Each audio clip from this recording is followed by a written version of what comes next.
Hey everyone, this is Doug C. Brown with the CEO Sales Strategies podcast. You may notice my background is a little different. We've been restructuring the building and the offices here, and it's a little bit of chaos, but a lot of bit of fun as well. And I've been reading over, people have been sending in information, and people who are listening to the podcast have been asking me this question. I wanted to bring a very special guest on.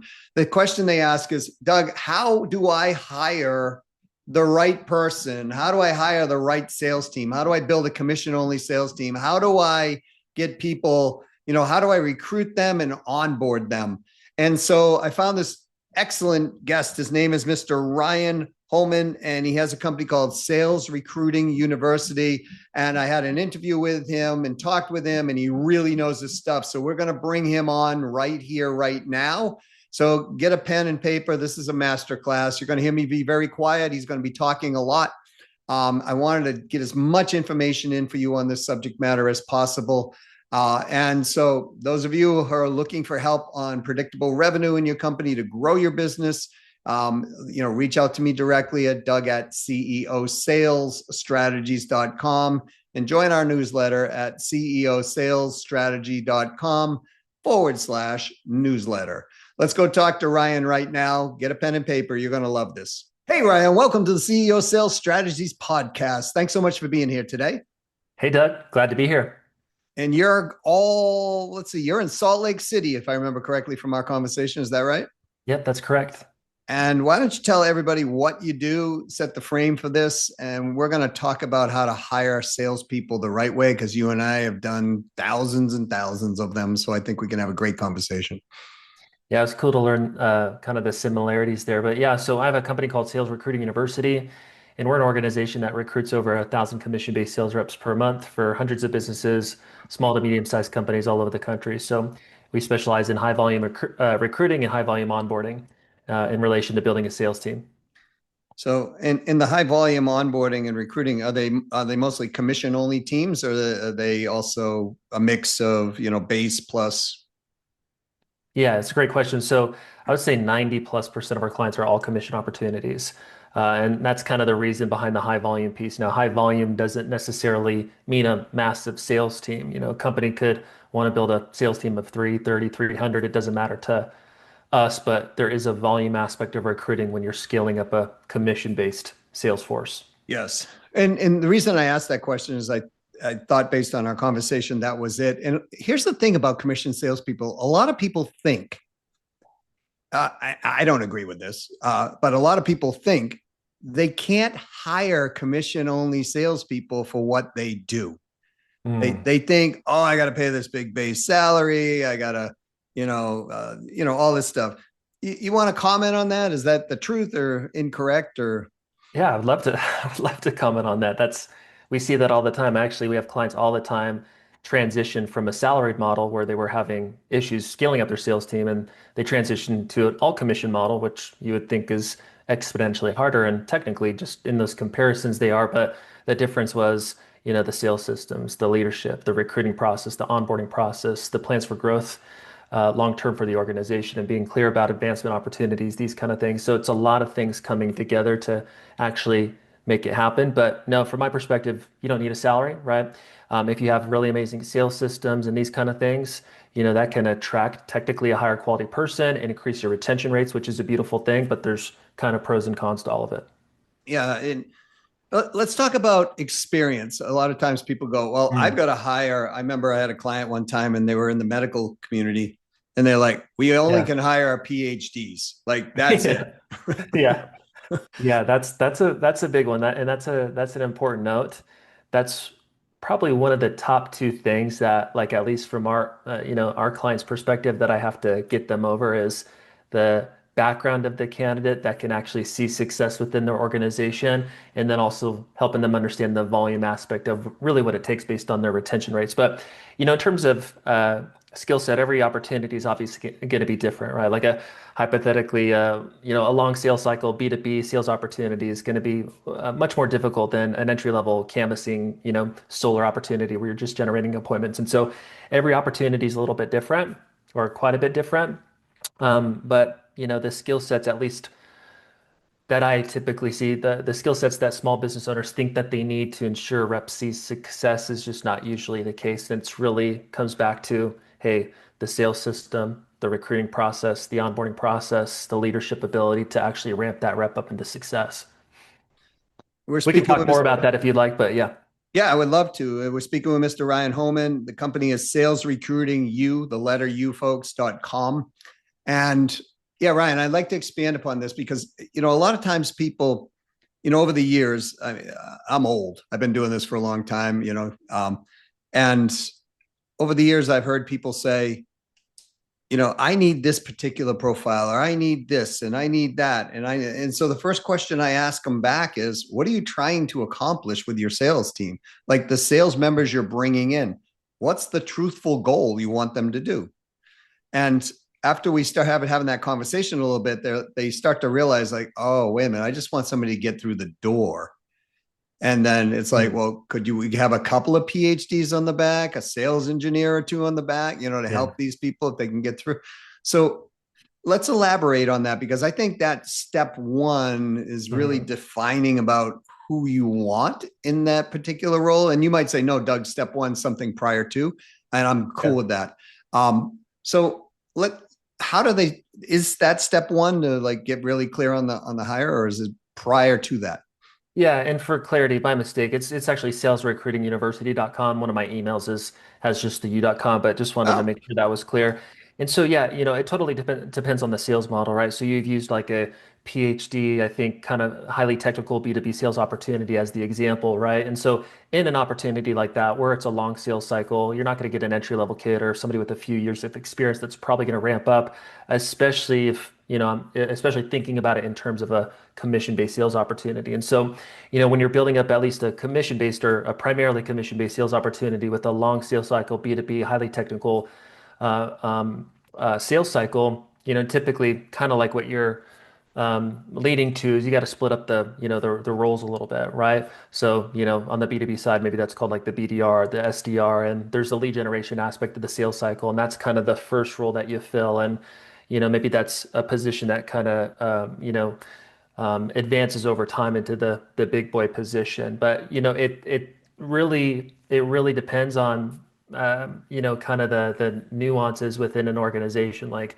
how solid their sales system is, you know, how successful they are within that system, like the leadership's ability to onboard and train reps. There's a lot of nuances to determine what kind of company can actually bring on, a more inexperienced person. As an example, if you're talking about like a medical sales B2B long sales cycle opportunity, I've never done that, but I'm a smart technical B2B salesperson and I could probably ramp up into an opportunity like that. The main problem is, I guess, to try to be clear, the main problem that I see for small business owners is when they have that like really clear, I can only hire this type of person. Well, the problem is they're opting out 95, 99% of the marketplace. And so they're losing out on a lot of talent. And also, another thing to keep in mind too is, the nature of your opportunity is actually what allows you to dictate a quality of person. So, as an example, let's say that, I lost my business today and I wanted to go, find a, director of sales and recruiting type opportunity. Am I going to work for the small business owner that has no brand, no opportunity, no brand, a small sales team, not many successful people, not much going on from a revenue perspective, not really clear on their goals for the future, or that's an all commission opportunity, or am I going to work for an opportunity that has 150K, 250K salary plus equity plus commissions with a huge brand and a highly successful executive team and sales force? Well, if I got to take care of my family, I'm going to pick the higher income opportunity because that's going to be more secure and more for sure the bet. And the reason I was able to pick the higher quality opportunity is because of the nature of my skill sets. And so if I'm making sense, one of the disconnects that I see, at least in relation to building a commission-based sales force, is, a small business owner thinks that the rep needs to be exactly like them to see success.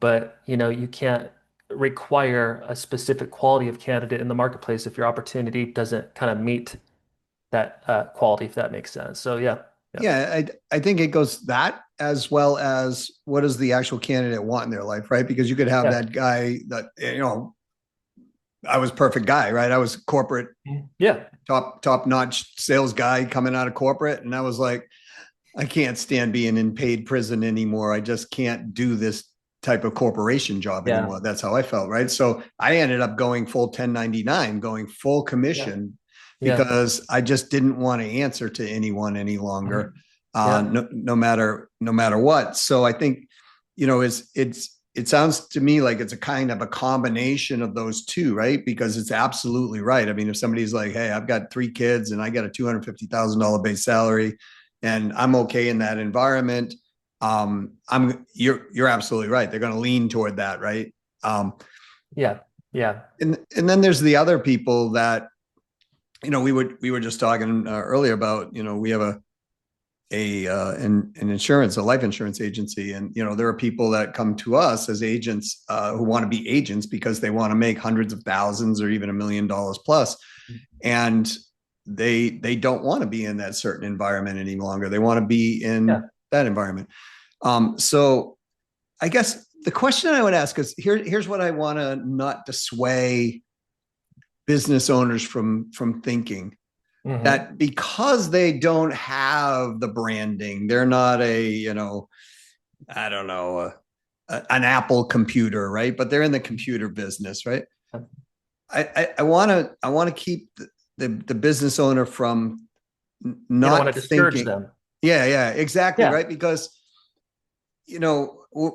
I was part of a company called Paytech Communications, and nobody knew Yeah. what Paytech even meant way back Yeah. when, right? Yeah. Turned out to be the letters of the owner's names of Yeah. his kids and wife, but they tried to be a different name, but it cost them $50,000 for the URL. So they're like, no, we're Yeah. not doing that. Um, but when we started, no one knew who we were. Yeah. I think I was literally the 100th employee in the company, and no one Yeah. knew who we were. Yeah. We had no marketing department to speak of. We were Yep. printing materials 3, 4 times off newspaper Yeah. ads, right? Yeah. But we were able to take that company and grow it to $1 billion brand, and then Yep. eventually that sold off. But people started knowing us when we were around 200-300 million, right? And that, Yeah. so it made it easier. But we hired really good people, and Yep. we paid really, really well. So the question is, well, the comment and then the question would be is, if we're not trying to dissuade people from thinking, oh, I can actually hire top producers, Yeah. don't they Well, just have to find a guy like you who already has them in their back pocket, and then they can just, you know, um, yeah, match well, make? let me kind of bring a little bit more first full circle what I was talking about earlier. In terms of the small business owner, right? If they're thinking I can only get success within a sales rep if they have this type of profile, well, the problem is if you're going to be very, very specific, like thinking about the top 1% of recruits in the marketplace, Yeah. well, you better have a top 1% opportunity was my main point. Oh, Now, absolutely. that's only the top 1 to 5, max 10% of companies on planet Earth. And then there's everybody else, which is us, right? And so if you're being too specific, then you're opting out 99% of the marketplace. And so there's a whole top 20 percentile of people on planet Earth looking for sales opportunities that can ultimately ramp up into your opportunity. So it's more of just that understanding. And so, the reason companies typically think that is they think, okay, if he has this or she has this type of experience, then they're going to be able to easily ramp up and see success within my organization and make my life easy. And that may be true, that may be not. But if we understand that the best top 1% people with the perfect background, right? And you used a really technical B2B opportunity as an example. So that's even tightening up the screening process even more. If we understand that as the small business owner, we're most likely not going to get those people, then we kind of have to open our group a little bit, right? Which means maybe like on paper, less qualified people, but thousands, millions of people on planet Earth that could technically do the sales role if you had the proper recruiting, proper onboarding, uh, you know, commission-based comp and kind of retention system. So once a business owner understands that, and then they get educated on the volume aspect of recruiting, at least as it relates to building a commission-based sales team. And what I mean is if you're building a commission-based sales team, especially like a B2B opportunity, the truth is, especially if you can't make money for 30, 60, 90 days, those kind of things, you're going to have to onboard 4, 5, 6, 8 reps to get one to ramp up into success. And so if I need to recruit and onboard 6 reps to get 1 rep to ramp up into success, well, then I got to have the machine to do volume recruiting and volume onboarding. And so I'll stop there and kind of let you Well, dive in a little bit. I I can think you talk more brought about up that. Yeah. Yeah. perfect points, Ryan, because be careful what you wish for, folks. If you're actually trying to go after that top 1%, Yeah. the top 1% do require certain things that they are going to look for. And if you don't have them, they will make it up in your organization if they want to stay there. In other words, they will create process, they will create systems for themselves to be able to sell. And that could wreak havoc on your company. I'm telling you this from personal experience because at that company, even Paytech, the one I was telling you about, I actually created a product set that didn't exist and sold it to 6 major corporations. Mhm. And and let me just put it this way: they weren't happy in the beginning when I did it because we Yeah. didn't have, and it made the company really dysfunctional for about a month or so. Yeah. But you can't go back and tell major brand names we're not going to do it when you're a company like that. Mhm. But top producers will do certain things. The other thing about top producers is they will enter an environment that is less favorable if they're looking for that, with the knowledge that you are actually telling them what's going to happen. So Yeah. if you're looking at that top 1%, be prepared. There is a process for actually bringing them in, onboarding them, and keeping them because they have opportunities galore coming out.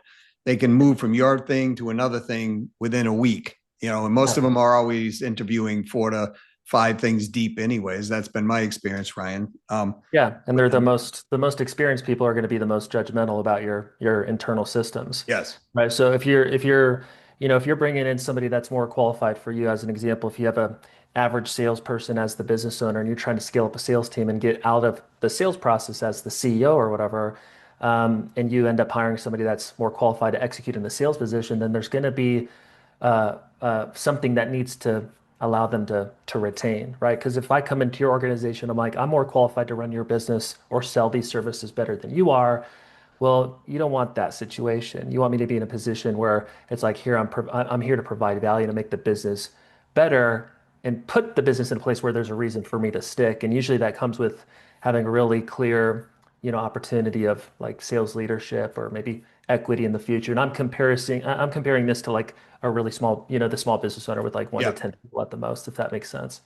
It makes total sense. And the reason I'm glad we're talking about this because I hear this through the years, like, oh, I want the top of the top, the cream of the crop. I want this, I want that, right? Then I ask them, are you set up to handle these people? Yeah. And they're like, well, what do you mean? I'm like, show me your sales onboarding process. Show me your sales training process. Show me, your technology process, some of the things that you were referencing Yeah. early on. And when I look at it, I'm like, you don't have it. Hmm. And so what's going to happen is even if you were able to land the fish will jump out of the boat most of the time, unless Exactly. you told the fish, hey, look, this is a long ride with no water. And the fish goes, I'm okay with that. And Yeah. most people, they don't do that, Ryan. So therefore, I find them turning it over. And, that's expensive to turn these type of people over. Hmm. But I think, you brought up something. You said, hey, you might have to expect a 6-to-1 ratio, an 8-to-1 ratio. You're bringing in a certain amount of people, and then they are going to churn. Yeah. And I've never been in a position where we've ever hired people on a basis or a mass basis Mm. and not had them churn. We've had some churn rate within the process. So how does one mentally prepare for that? Because I find a lot of business owners are like, oh, geez, I just spent this money and this person didn't work out, and they're not Yeah. building it in up front. Yeah, yeah, there's pros and cons to everything. To kind of finish up on the salary thing, right? Like I could, have the budget for the 50, 400K plus salary, whatever it is, plus commission, and make it a more secure opportunity and be like in the top 10 percentile in terms of salary plus commission comp compared to the marketplace and, hire because of the nature and security of the opportunity, hire a higher quality person. And that's just objectively true. But if it doesn't necessarily mean that that person is going to see success, right? It doesn't necessarily mean that the company's not going to waste like 100 grand over the next 6 months trying to get reps going with salaries. And so it depends on how much money you got to kind of throw into the Right. pot to scale it. Like there's pros and cons to everything. Now, in a commission-based environment, because the security is not uh, there, You got to have you have to do the volume because it's all about getting a lot of volume coming through the recruiting pipeline and being good at selling the nature of the income opportunity, selling the culture, the industry, why the industry is unique from a sales career perspective, the company story, the plans for growth in the future, as we grow in the future, how that's going to create, specific opportunities into sales leadership, the nature of the income opportunity, the bare minimum expectations, what it looks like to ramp up into the position, what it looks like to advance into those leadership roles, like objectively once you're a sales rep, like all of that stuff has to be sold. And the nature of building a commission-based sales team, especially when there's not that financial security, is you're getting a lot of volume coming through your recruiting pipeline and selling these people on joining you. And so they're joining what their perception of the future opportunity is, not what it looks like in the next, 1 to 3 months. And because they're thinking about something that's more secure 3 to 6 months down the road, maybe shorter and like a direct-to-consumer opportunity, well, they come in the first 2 to 4 weeks, people start cycling out because they go, oh, maybe I'm not going to see success. And they're having doubt. And it's just the nature of the beast. And so the way that I look at things when scaling a commission-based sales force is, the basics of the process and I'll just talk recruiting. If I don't want to sit here and ramble the whole time. So if you want to talk about onboarding, we can do that. You're saying brilliant things, so ramble on, sir. Yeah, ramble. Okay, so just to kind of paint a full picture of the whole volume thing.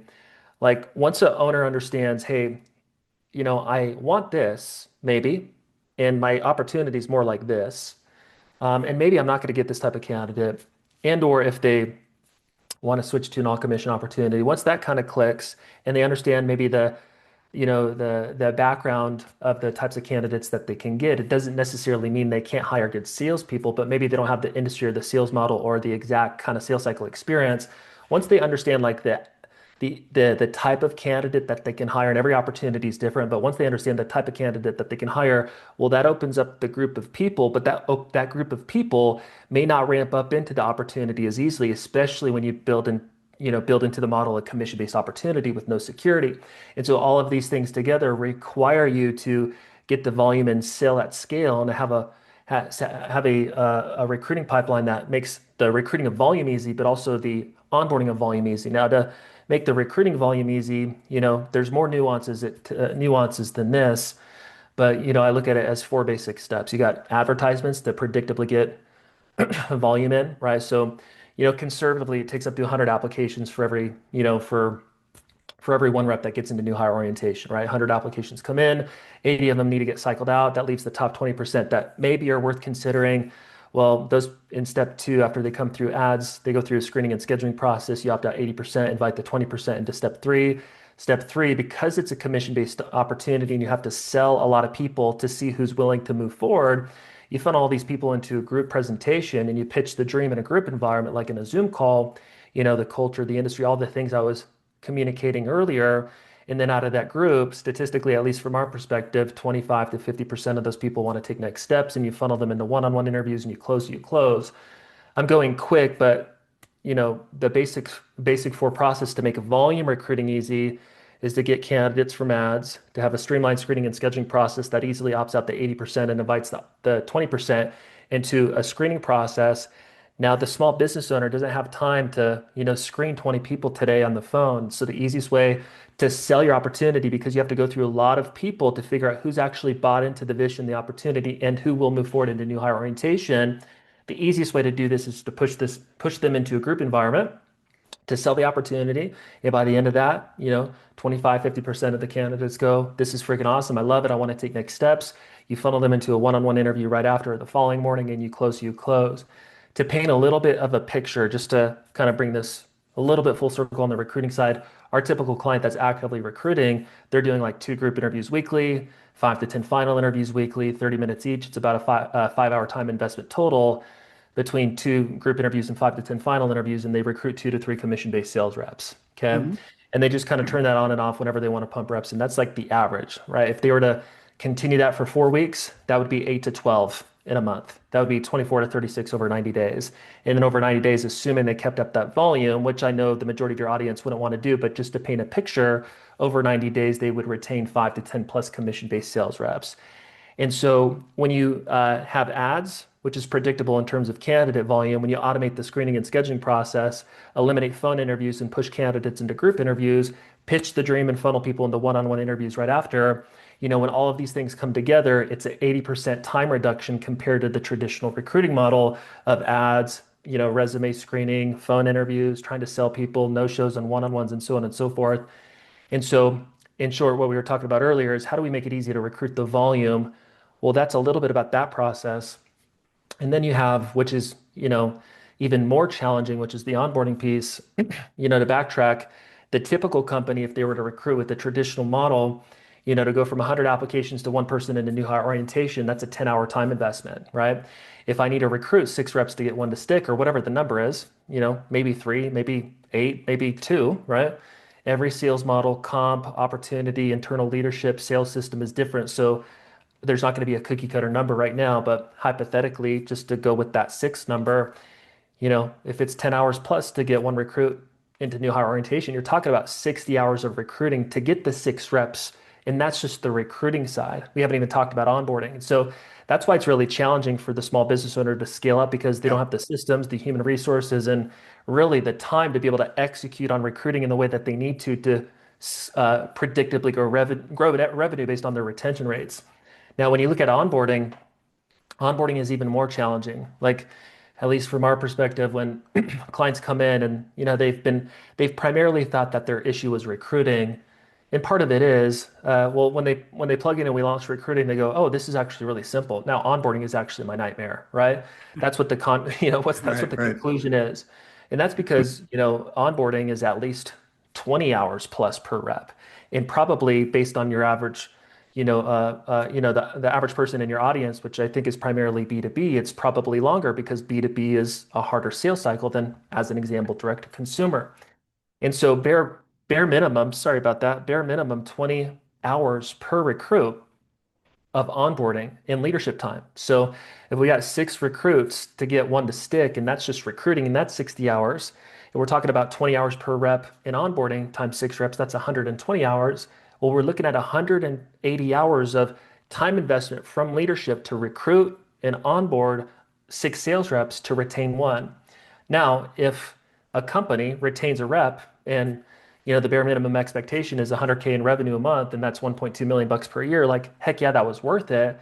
But still, companies typically don't have the systems, the human resources, and the time to be able to execute on it. Agree. Now, to make onboarding easy, at least from our perspective, there's more nuances than this, but it's like 4 core pillars. And this is like more system related. The other things that are important in onboarding that I won't go through right now, just for the sake of time, are things like end of day meetings for support with new reps in the first 2 weeks, or your sales team meeting structure, or launching everything off on new hire orientation. So those things are important, but the 4 core things to make the volume aspect of onboarding easy, and to save leadership time is 4 things.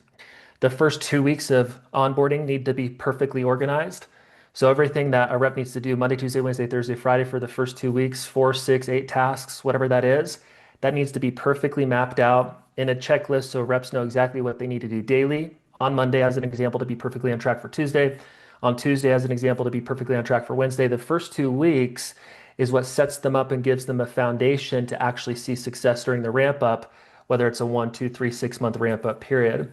And so that initial 2 weeks is incredibly important. And, there's typically, at least from our perspective, 50 plus up to 75 tasks that happen in the first couple of weeks that perfect the new hire onboarding process. And a lot of those things on the task will be the following 3 things that I share. But anyways, very high level, you got to organize the first 2 weeks. Checklist, that's clarity for the rep, clarity for the leader to lead the rep. And it's the foundation for organizing the initial part of the onboarding process. Now, the second thing is like the informational side, right? So, Doug, if you onboarded me into, CEO strategies, sales strategies, and, you wanted me to be a remote at-home sales rep or whatever, right? There is information that I need to learn, right? About your brand, your product, what you sell, your coaching services, whatever, the sales system, the offers, how you close. There's the informational side of the onboarding process that I need to understand. And so you or a leader typically would sit with me for 10, 20, 30, 40 hours and regurgitate the same crap over and over and over again every time you have to onboard a class. And that is a total nightmare really challenging, and it's really difficult to do at scale. So really every onboarding process, regardless of the skill set of the rep onboarding, is going to require information. And so what we do, at least for clients, is we automate everything informationally around their onboarding process in the form of a university. So if a company is called XYZ company, well, we're going to create XYZ University, and everything informationally inside of XYZ University that the rep needs to learn is going to be in the form of videos, documents, and quizzes. And that reduces that information requirement from the leader, which is typically bare minimum 10 to 20 hours. So there's 10 to 20 hours saved right there. So that's the second core thing, is the information side. Now, the third thing is role play. So, Doug, if you onboard me and I got a perfectly organized 2 weeks and you have the information for me, that's great. Oh, to backtrack a little bit too, Doug, is, and you know this, but when you onboard reps, like even when a manager, an owner, leader, whatever, they're spending time in onboarding with, a class, the reality is that those reps or that rep is forgetting 85% of the information because it's impossible, to retain. Just like the viewers, they're gonna hear me, ramble for 40 minutes and they're gonna forget 85% of the information. It's the same exact thing. And so, when you have it in the form of a university, that means reps can go through it multiple times. As an example, they can go through it per the checklist 2 times in the first 2 weeks. So if it's 10 modules, they can go through modules one and two on Monday, two and three on, or 3 and 4 on Tuesday, 5 and 6 on Wednesday, and so on and so forth, and do that same process in week 2 per the checklist, and ultimately retain the information better because they went through it multiple times. And so there's leadership time savings there and better information retention because it's automated. The third thing is role play. And so I may learn the information, which is great, but if I don't master the communication side of the information, right, the outbounding, the setting of the appointment, the discovery meeting, the presentation meeting, whatever the sales system is, if I'm not role playing that and mastering that quickly, especially in a commission-based sales environment, I'm not going to see quick enough success to be confident that my pipeline in income is scaling. Now, if our systems suck as an organization, but I'm paying them a fat salary, well, they'll stick and take up the salary, but our sales system sucking is wasting our money because they're not going to produce either way.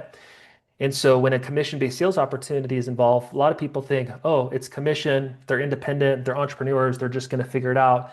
No, your systems, at least from my perspective, need to be even better to collapse their timeline and ramping up to ensure that you retain them. And so role play, for anybody that doesn't know the numbers, reps have to practice the pitch 50 to 100 times to master the communication side. So Doug, if you hire me as an SDR and I'm doing outbound to sales training companies or small business owners in the US or whatever it is to set them up on, discovery meetings with rep, an account executive, whatever, right? I have to go through that pitch 50 plus times minimum to be confident and to master that. So when I'm doing it live with prospects, I'm not sucking. And so that's impossible to scale as well. And so with the beauty of technology now, is you can automate through AI simulation, role play, and scorecards. So as an example, we built a system called Rep Coach AI. It's only available to recruiting clients, and there's other systems like this, but we take, all the information that we learn by building out a university, sales process and stages, the scripting, the objections, the top FAQs, the way that they close, all of those things, the ICP, we upload that into Rep Coach AI, and we create automated role play and scorecard scenarios so reps can log in and practice the pitch over and over and over and over and over again and meet that 50 to 100 benchmark so that on top of getting the information, they master the communication side of the information. The fourth thing is actual sales coaching. So sales coaching based on actual real sales conversations. So if you onboard me and I got a solid 2 week process and I get the information and it's retaining and then I master the pitch through role play, that's great. But the last cherry on top is actually providing me coaching based on the real sales conversations I'm having. And the beauty of technologies, you can automate that and literally put reps in a DIY scenario where they can do that themselves. So the number is, at least from my understanding, is reps need 20 is the ideal. Feedbacks in the first 30 days of calling or being in the field, whatever, 20 coaching sessions based on real sales conversations. And that's impossible to scale, right? If I'm a B2B field sales organization and I'm onboarding 6, there's no way in heck, especially if they're all over the country. If I'm doing it on the phones, there's no way I can listen to, 6 people, call recordings, 20 times over 30 days, which is 120 recordings, and do my leadership job still and provide coaching manually. So it's really difficult to scale. The beauty of tech is you can automate this too. And there's systems like Rep Coach AI where you can take audio transcripts or recordings or even use the system to record sales conversations if it's B2B, outside sales. And the rep can submit it based on the stage that they're in the sales process and get a scorecard and pretty much automate, coaching based on real sales conversations. So that's a lot, but the onboarding process to make the volume aspect of onboarding, which is kind of what we were talking about, if you organize the first 2 weeks, you automate the informational side, you automate the role play so they can get 50 to 100 practices in, and you automate the sales coaching, and they're getting the information, they're practicing the pitch and getting feedback based on real sales conversations, and you have a good onboarding process in the first 2 weeks, like it's organized day to day, on top of some good meeting structure for the sales team, then you're set up to reduce your workload as a leader and make the onboarding of the 6 or the 4 or the 10 or the 50, whatever the number is, exponentially easier on you. And so those systems together reduce the workload as well by 80%. And what we see, increase retention by 2, 3, 4, 5x without exaggeration. So that's a little bit about the recruiting and onboarding process. So those of you who listen to this podcast on a regular basis know I never shut up and never let somebody go on. But that was spot on. And Ryan, thank you for doing that. See, here's the thing, folks. If you're going to be recruiting people and bringing them then into the organization, I want you to think of them kind of as you got a new child. No matter how experienced they are, no matter, Yeah. what level they come in at, if you don't run through the process of treating them like they were your child, that, Mhm. you make sure that they get up in the morning and, put on the right clothes and, Mhm. eat healthy and, do all the things that you Mhm. do when you're growing, a child from point A to point B to point C to point D. That's where a lot of companies drop the ball, I find, Ryan. And, you know, folks, you got to test them throughout the process, Yeah. and you got to hold them accountable to this testing process. Even if they're top 1% earners, you want to do the same thing, because most of the top 1% earners, they'll rise up to the challenge. They love Yeah. being challenged. So Yeah. if you don't have a system put together, that's okay. Guys like, like Ryan, your company has it all together for people. So this is a huge pain point for companies, Ryan. I so appreciate you bringing forth this information. And those of you who are sitting there, some of you are probably sitting there smiling because you're like, oh, this is a good opportunity. Some of you probably sitting there, weeping in your chair, like, oh my gosh, I'm never going to be able to pull this together because there's so much information. Well, you don't have to. That's the nature of leverage. You hear this on this podcast all the time.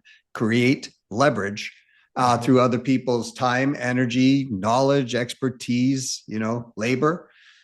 This is how you can grow your company. Ryan, is there anything like in the time we have left that maybe we should have talked about from your perspective that we didn't, or did we kind of hit everything? I mean, we definitely whacked recruiting and onboarding really Yeah. solid.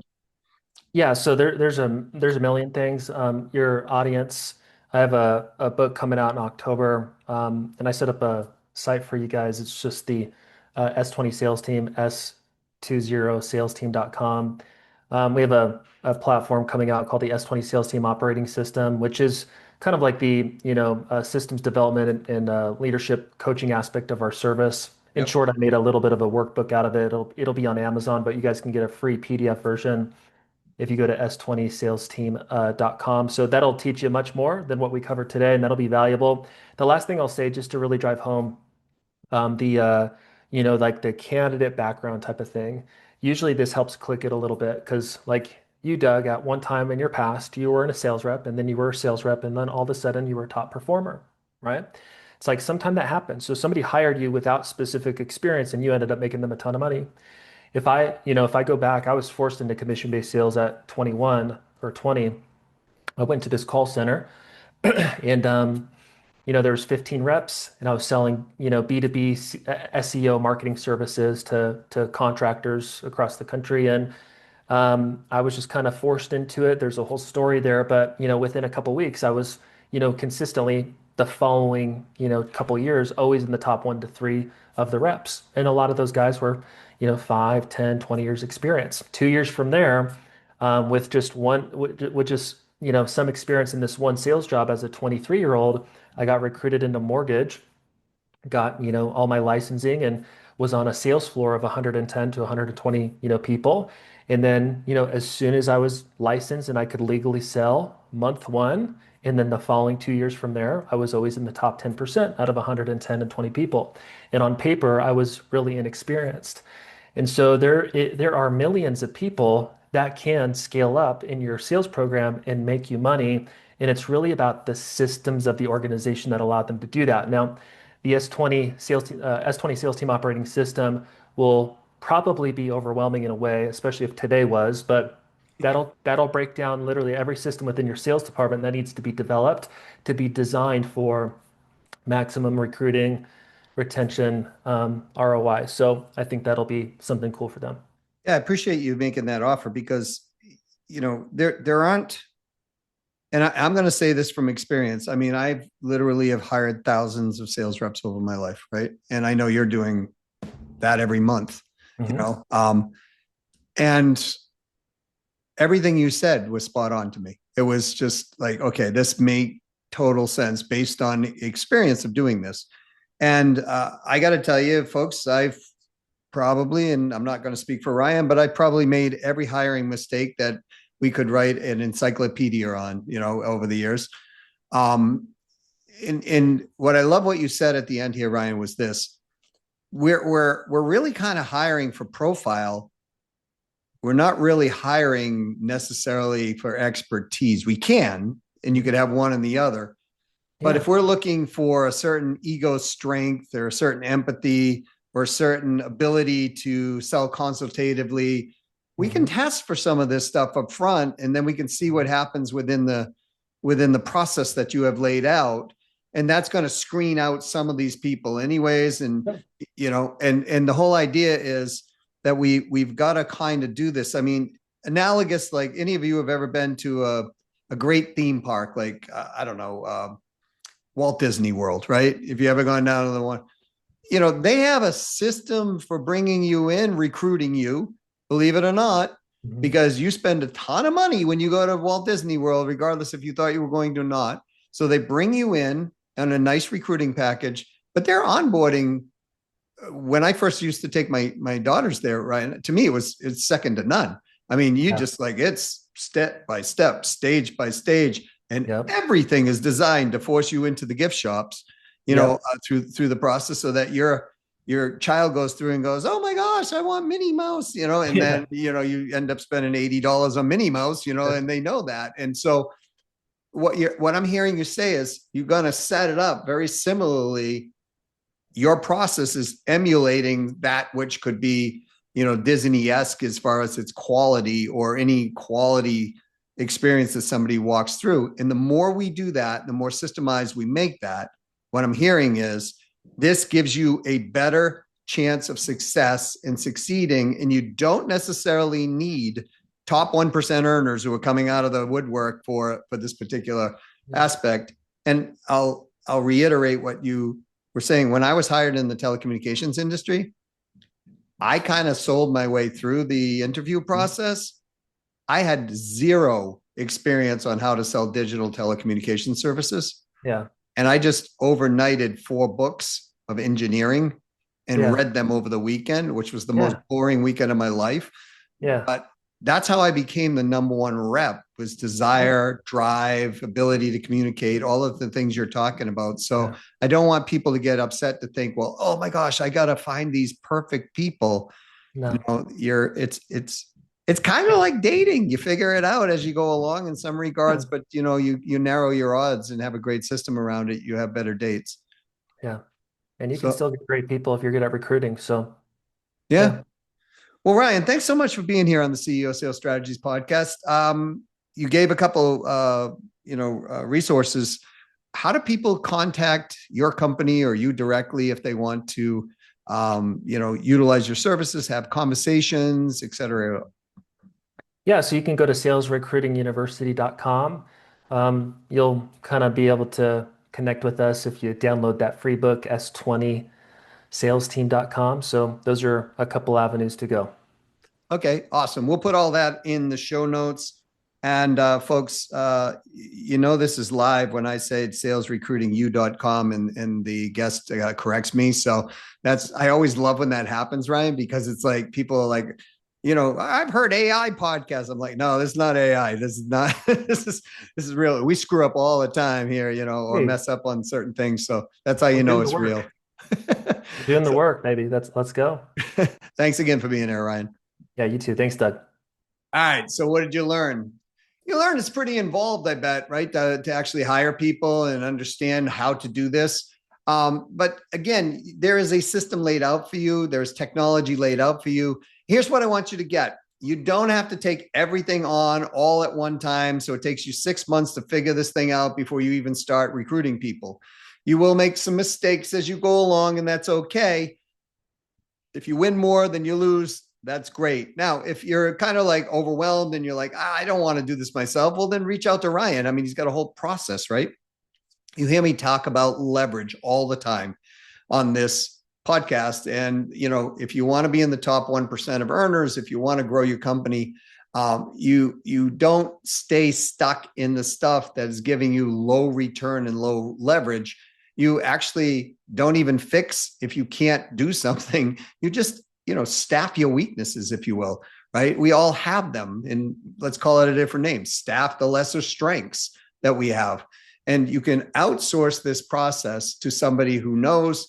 You can learn the process from someone who knows, and it speeds up your learning curve exponentially. So anyways, this was a great episode. If you loved it, please give it a 5-star review. I'd be forever grateful. If you want to join our newsletter, and I would, please go to ceosalesstrategies.com/newsletter. If you want to reach out to me directly, it's Doug at ceosalesstrategies.com. No company is too small. Sometimes people are like, geez, Doug, you've worked with Procter & Gamble and Enterprise Rent-A-Car and all these big names. I didn't expect that you would actually work with a small business, and I do. So it just depends on the right fit. I'm selective, obviously, but if you're interested in growing your revenues and growing it predictably, reach out to me directly. All right. Until next time, this is Doug C. Brown saying, go out and sell something, sell a lot of it, right? Play win-win-win, and that means you win, they win, someone else wins, right? Don't discount because you provide value perception. You have that in the conversation in your marketing. So the value perception they're looking for, they won't be asking for the discounts that people think that they ask for. They only usually ask for that when the other things aren't in order. All right. Until next time, go out and be brilliant just like you are, and to your success.